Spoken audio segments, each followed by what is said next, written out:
The Middle English. It's the period between the Norman conquest of 1066. I hope you watched the video regarding the Norman conquest, as well as the arrival of the printing in England in 1476, also known as the Gutenberg printing press. This terminology was established by the late 19th century scholars Henry Sweet and Julius Zupizza. So, external history, as I mentioned before, this is what you call the diachronic analysis of the language.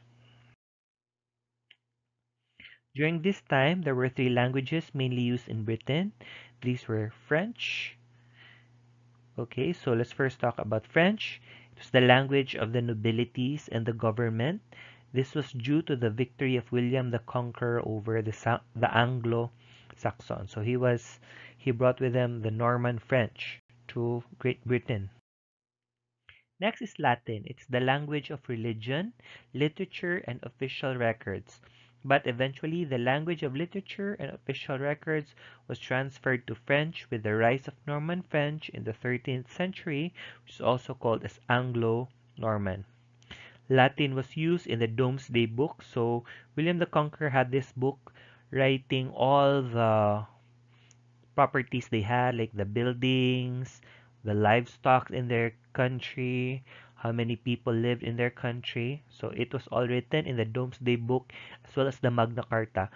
The Magna Carta was an agreement written by a king, and it is like an understanding between him and some barons who rebelled against him. Unfortunately, this Magna Carta was violated. That's why there was called the Barons' Rebellion or Uprising. So regarding the Magna Carta, it was written both in French as well as in Anglo-Saxon so that people would be able to understand it. And those who used the Latin were writers such as Geoffrey de Vinsauf, Alexander Neckham, and John of Salisbury. So the third language used during that time was, of course, English or the Anglo-Saxon. It was the language of the masses or the majority of the people.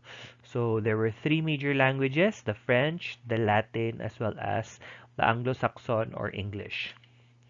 English peaked at 6 million in the middle of 14th century. So there were around 6 million people using the language around the 14th century.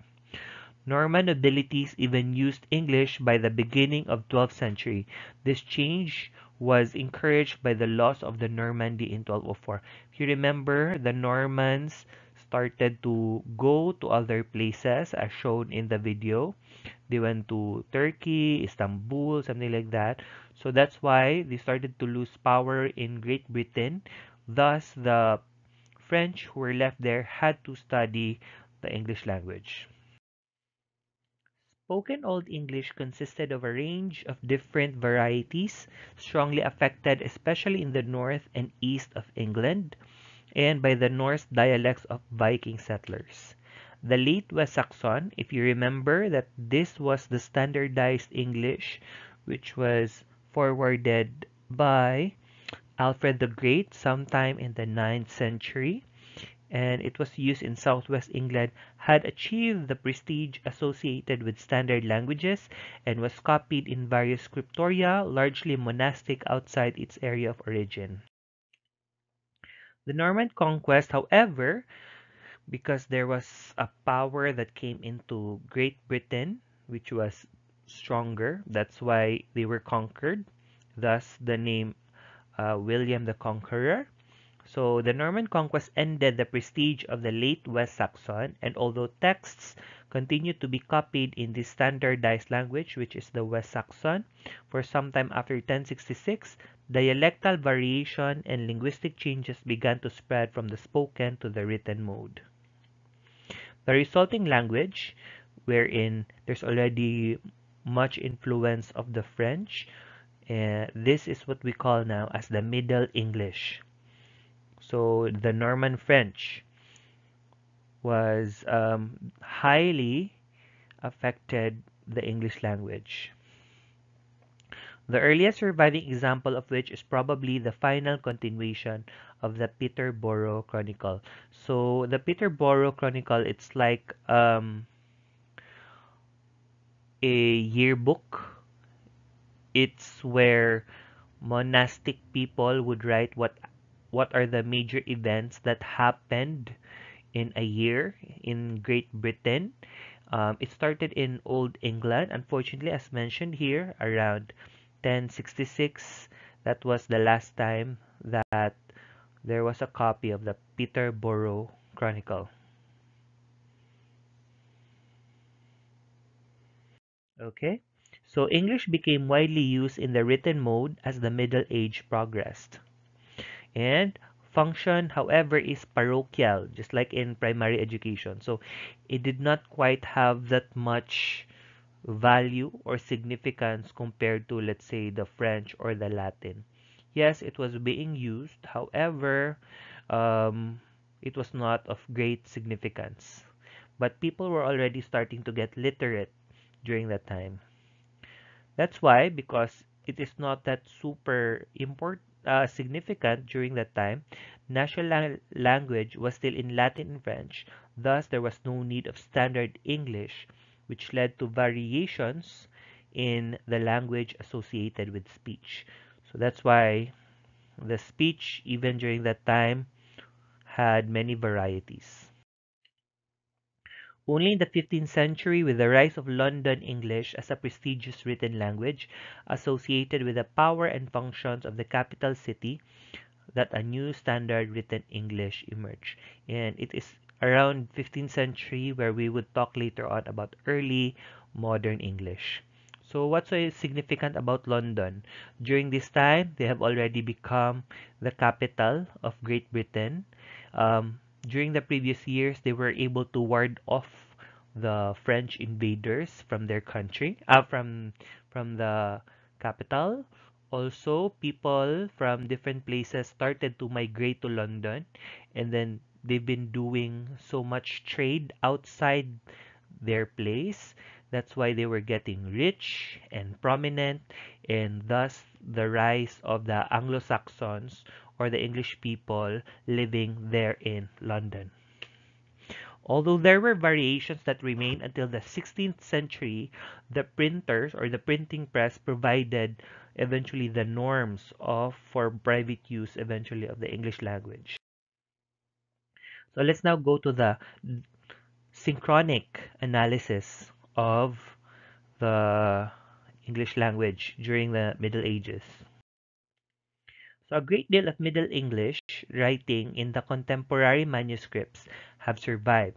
This material forms the primary evidence for Middle English. So good thing because there were already many written outputs using the Middle English, which is why there were many materials that could be used to analyze the Middle English. So let's go to graphology or the study of handwriting. It's actually significant to study. Aside from studying spelling, it's also important to study how people wrote in the language.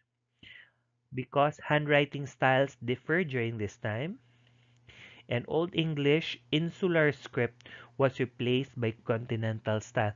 So the Old English insular script, this was the older way of writing. It was like how the Anglo-Saxons in the Old English wrote. So eventually, it was replaced with the continental style. And the continental style is the written form that which is more familiar to the present day people.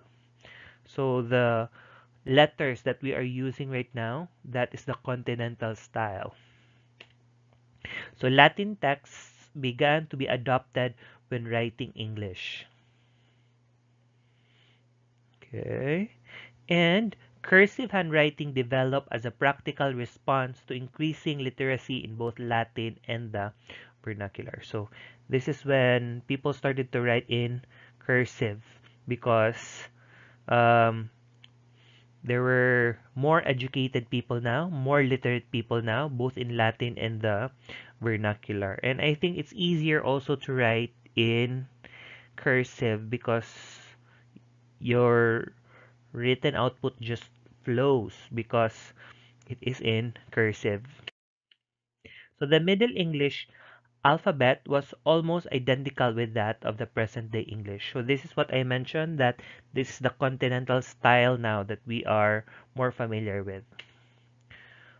So Old English letters, so if you see the less than, greater than symbol, that is written form. Okay, that is not the sound form. But if you put two slashes, that is then the phonology. But for greater than, less than, the letter in between that, that is the spell. So the A, the American A, also known as ash, and the ed, as well as the win, they disappeared and eventually were replaced by the letter A, the letter E, and the letter TH, the thorn. So what is the thorn? This one is the thorn, and W respectively. Old English runic thorn, so I mentioned earlier, was retained alongside its ultimate replacement. So eventually the thorn became the letter TH. Y, the letter Y, especially in northern varieties, when printing arrived and the thorn largely disappeared eventually later on, although it was retained, but eventually it disappeared and was retained with the letter Y. This one. So the thorn eventually was replaced with the letter Y. Ye, or the, a modified form of the Old English insular. So I mentioned insular. This is the like the Old English style of writing. The letter G, which is written as letter Z, or the yog. So the G and the yog was retained by many scribes, commonly to represent X and J. The French habit of using the letter Z to realize the sound Z was also adopted by many English scribes. So they already started to write using the letter Z to realize Z, the fricative, voiced fricative Z. The letter G, used in Anglo-Saxon times for copying Latin, was adapted to represent G. So I guess these are the more familiar letters to us now. The letter G, the letter Z. And C, K, and Q developed their present-day usage during this period. Letter H was used as diacritic to indicate a modification of the letter it followed. Hence the following. So for example, when you say diacritic, you write that letter so that it would mark a change of sound of another letter. So for example, S, if you put H from S, it will become sh. Earlier it was sh, but eventually it became sh. So letter H here is a diacritic. You put it beside another letter so that it will change its sound. And for Old English, the SC, the GH for Z, and WH for Old English, HW. So from who to who. The letters U and V were used interchangeably to represent both vowel and consonant. So that's why, have you heard of the brand BVLGARI? People might be confused when reading this. They might read it as Bvulgari. But actually, if you go back to Middle English, U and V were interchangeable. That's why V could actually be pronounced as the letter U. That's why you call it as Bulgari, not Bvulgari. Y then eventually also came to be used interchangeably with the letter I. So probably they would spell happy with an I before, and then, or probably also sometimes they would use the letter Y because they are interchangeable with each other. Um, there is also sometimes a confusion between the letter M, the letter N, and the letter U. Ow and ow, OU and OW were adapted from French usage in place of U. So the U became a diphthong. That's why you now have ow and ow. So, for example, the old word before was who.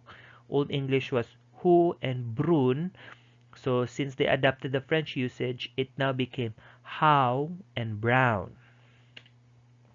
Southern varieties indicated vowel length by doubling letters so that you would know that it's long pronounced longer. So that's why you now have good double O or feed double E. So these are southern varieties. But for the northern varieties, the Scottish varieties, they would mark long vowels by putting an I. So they would say guide for good. And eventually, inflectional E fell out of use. For example, they would say old with an E. So eventually, that ended during this period. It too became available as a diacritic to indicate a long vowel. For example, life. So diacritic, the letter E here is affecting the letter I. So in Old English, they would just put LIF. But in the Old English, they would use the inflection E so that it would affect the letter I here. So instead of saying live, you would say life. Until today, right? You would, if you see that there is a letter E at the end of the word, usually that is a lengthened vowel. Let's now go to the phonology or the sound system. So Middle English phonology derives because we don't really have a time machine that we could listen to the how the people spoke during the Middle English. So what we could only do is analyze the phonology which are derived from the analysis of rhyming verse. So for example, the poems, how they were written, reconstruction from later and earlier states of the language, and the interpretation of orthography or how people spelled it, because just like in the Old English, people still had a sound to letter correspondence. Just like in Filipino, kung ano ang sulat, yun ang baybay. We spoke how we wrote things. So it is more predictable. Let's now go to the consonants. So these are the consonants during the Middle English. The fricatives, so when you say fricative, the air moves or the air continuously goes out of your mouth. For example, you say the letter F or letter V. These are both fricatives. However, the voice and voiceless fricatives were allophones. So sometimes um, the F is written as a V depending on the the background or the surrounding or the environment it has, or the V could be written as a letter F, again depending on the surrounding. But were phonemicized in the Middle and English period. So this time, F and V were really separated as two distinct sounds compared to the Old English, wherein they would interchange the F and V. Now let's go to the vowels. So there is a distinction between long and short stressed vowels, and these remained important. By the beginning of the 15th century, so that's around 1400s, London English seems to have had the following inventory. So they had around 1, 2, 3, 4, 5, 6, 7, 8, 9, 10, 11, 12, 13, 14, 16 vowels during the 15th century, beginning of the 15th century in London English. And new diphthongs emerge: w, y, and h. French loanwords supply the inventory with two diphthongs, oi and oi. What's the difference? The bigger O is a lengthened vowel, so oil for the smaller OI, or boy, boy. But for OI, which has a big letter O, you would say coin. It's longer compared to, you don't say coin, you would say coin. But for the small O, you would say boy. You don't say boy, you say boy. So um, it has like lesser length compared to the bigger O. E was the most common vowel during that time, although I spread to the north, and O indicated spellings such as US or UD is uh, somewhat a characteristic of the West. So E for the common vowel, I spreading to the north, O spreading to the west. Now let's go to grammar. Inflections are not functionally important as they were all in Old English. If you remember, they had inflections for gender, inflections um, for the cases. They had inflection for singularity, plurality. So during the Middle English, inflections are not as functionally important as they were in Old English. Inflections in Old English were taken over by prepositions. So what are prepositions? To, on, under. So these are examples of prepositions. And they started to be a more fixed word order during the Middle English. Let's now go to the noun phrase. So during the Middle English, the masculine, feminine, and neuter grammatical gender system of Old English disappeared, and only inflectional markers of plurality and possession remain. So like for example, you would put letter S to mark plurality, or ES.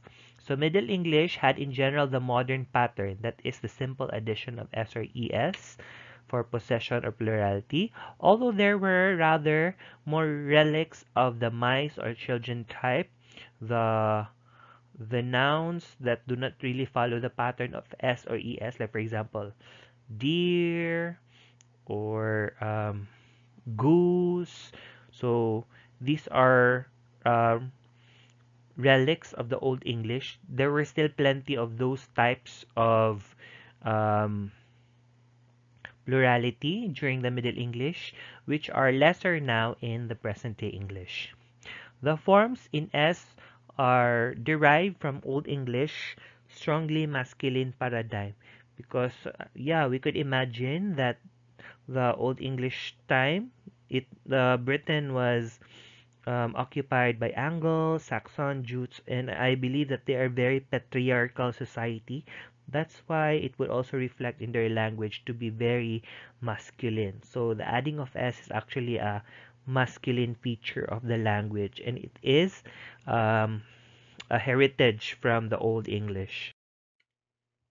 Traces of the old adjectival strong, weak, or the indefinite distinction lasted until the late 14th century. When you say strong or weak adjectives, like for example, you put a or an, they were considered as demonstrative in Old English. So the verb becomes weak if it leans on a or an or the. So just like in Chaucer's work, he indicated a letter E in some of the paradigms. Thus, he distinguished the old man and the man is old. What is the difference? If you notice, this is it becomes a weak verb because it leans on the determiner the. So the old man. That's why if you write the end during that time, since you are putting a demonstrative there, the, you need to put a letter E there. So there are still traces of old adjectival strong and weak distinctions.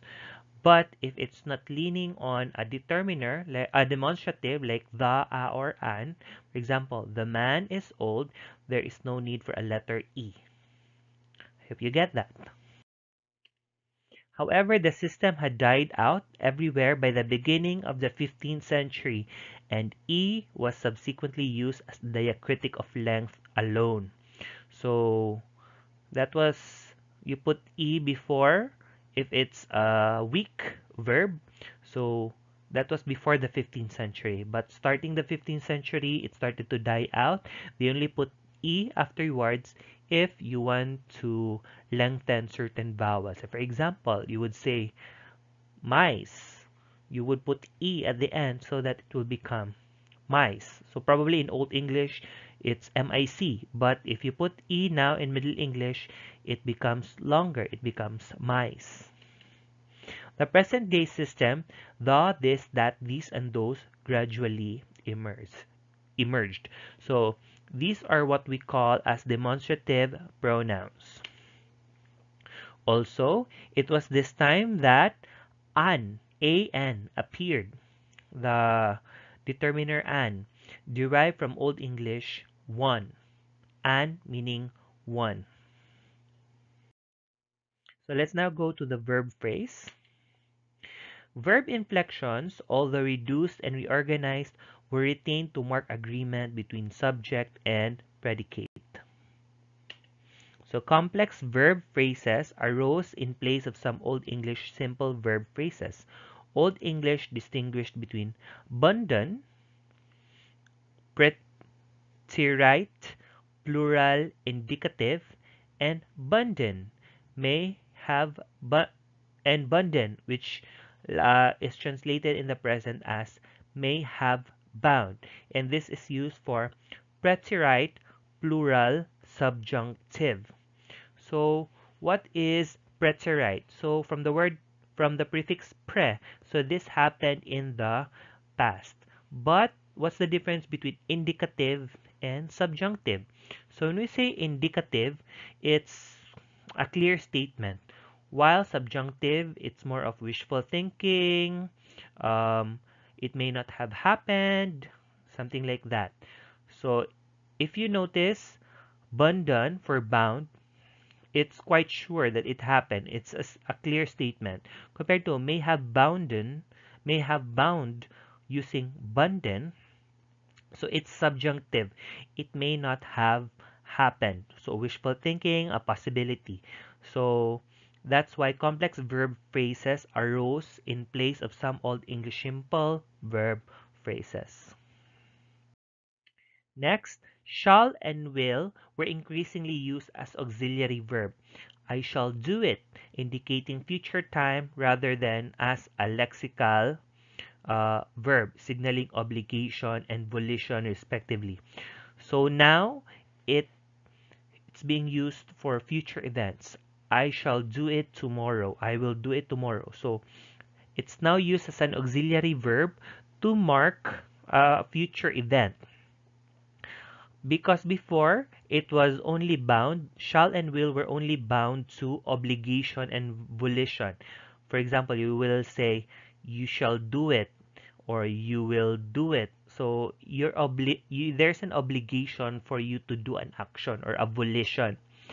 Compared to the additional meaning to it, shall and will now, it means you can do it in the future.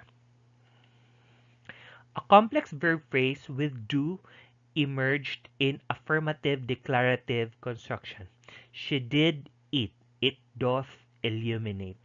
So this is an affirmative declarative construction.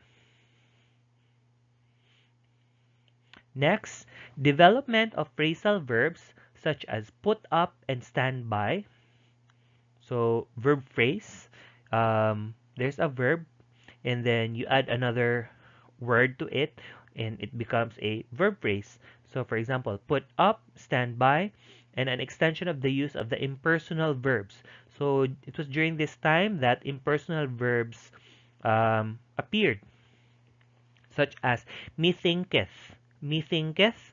Um, in modern day construction, it means it seems to me.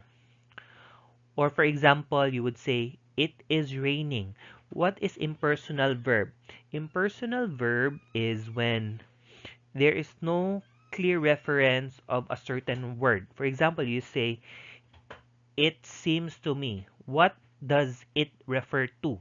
Or for example, it is raining. It's an impersonal verb. It is raining.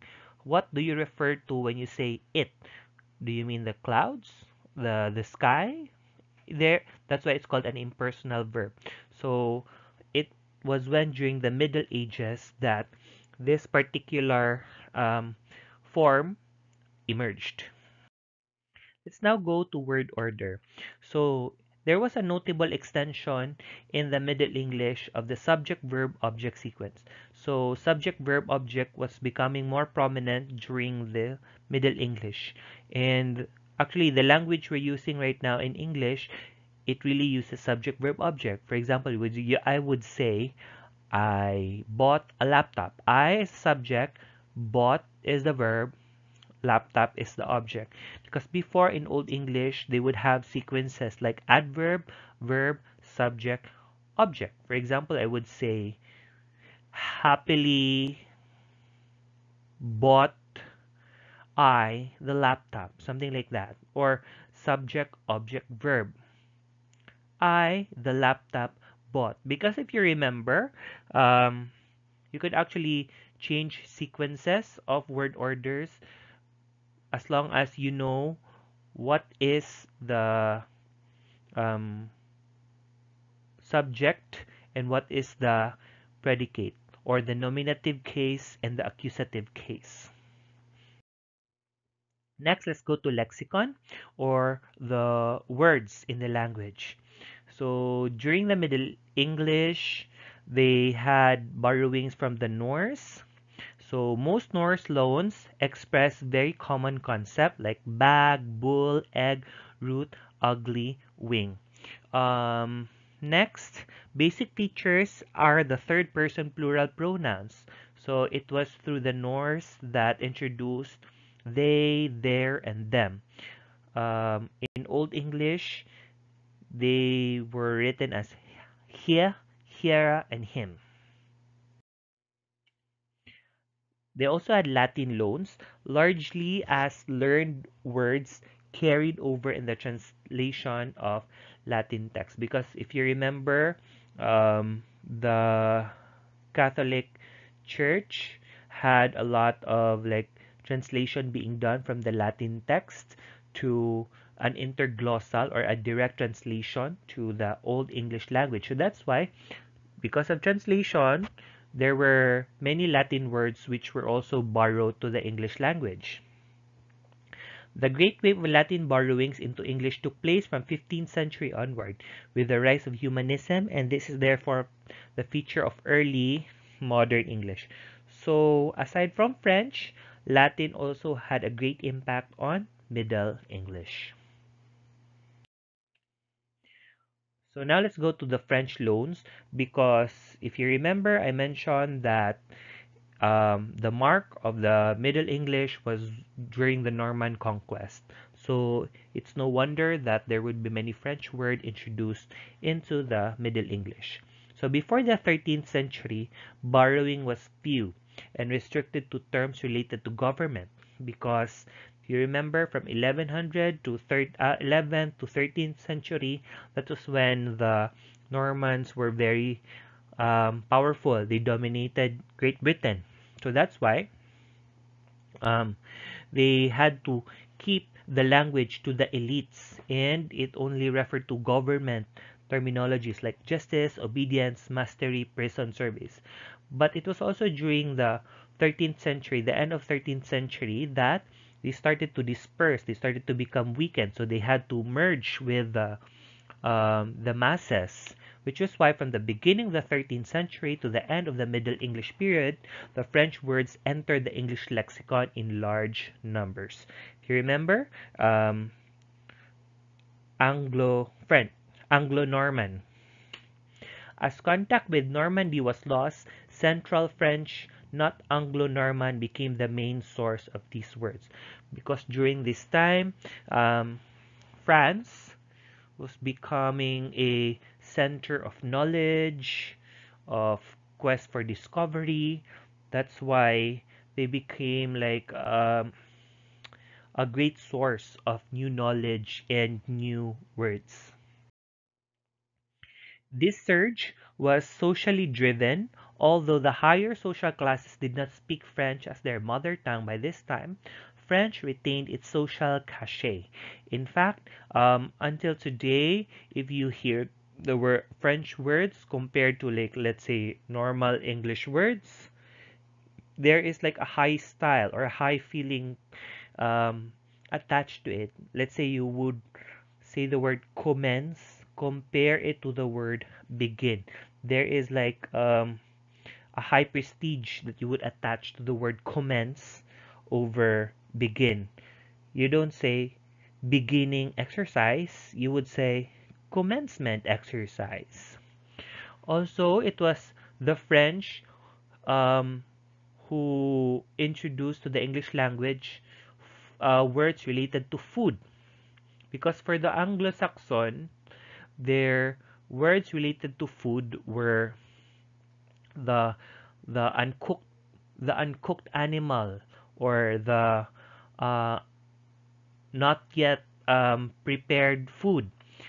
For example, the Anglo-Saxon would say pig, but it was the Norman French who introduced the word pork, or they would say cow, but for the Norman French, they would say beef. So there is a huge difference there. The one is producing the raw material, the other one is eating it. So that is one of the contributions of the French to the English language. It's also important to note that French also affected word formation because before, for the Old English, they would make word compounds to refer to certain words. These word compounds are called kennings. For example, they would say gangelwafer for for spider. Um, in the present, gangelwafer means the walking weaver. That's a very beautiful metaphor, right? So instead of saying gangelwafer, you would say spider now, or swan rad. So it's the road of the swan, and they just actually refer to the sea. So these are examples of kennings, word compounds. So in French, probably there is a kenning for destroy or break. So instead of using those old English counterparts of break or destroy, they borrowed some French words such as brekan or for brekan. Also, on the other hand, French suffixes and prefixes were applied to native stem. For example, know, you put able, knowable, or speak, you would put un or able, unspeakable. So these are the contributions of French in the English language. Let us now talk about the typical Middle English. The heterogeneity of the written Middle English. So when you say heterogeneous, so there are differences in the written form of the Middle English. It means that a typical specimen of Middle English is not to be had. So in one region, they might spell something in one way, but in another region, they would spell it in another way. So there was heterogeneity. So here's an example. So the following text is from Scrad, and it is a version of the Lord's Prayer, and this only from the Central Midlands dialect taken during the 1380s. So probably the northern version would have different way of spelling this, or the southern version, or the Mercian would have different way of spelling this. But this is for the Central Midlands. Our Father, that art in heathenies. Hallowed be thy name. The kingdom come, be thy will done, as in heaven and in earth. Give to us this day our bread over other substance, and forgive to us our debtors, as and we forgiven to our debtors, and lead us not into temptation, but deliver us from evil. So, finally, let's go to the modern works on Middle English. So, as of today, there are, for example, works entitled Middle English Dictionary by Kirath. There's also an online version of this. There's also a linguistic atlas of late medieval English, or the LALME. That's by Mackintosh et al. In 1986. There's also the Cambridge History of the English Language by Blake in 1992, as well as the single-volume Oxford History of the English Language by Mugglestone. And if you want to do a historical study of English with a special focus on Middle English, go ahead and read Samuels in 1972. And this is my reference. Again, it's by Brown and Ogilvy. It's the Concise Encyclopedia of the Languages of the World. And that is the end of my discussion.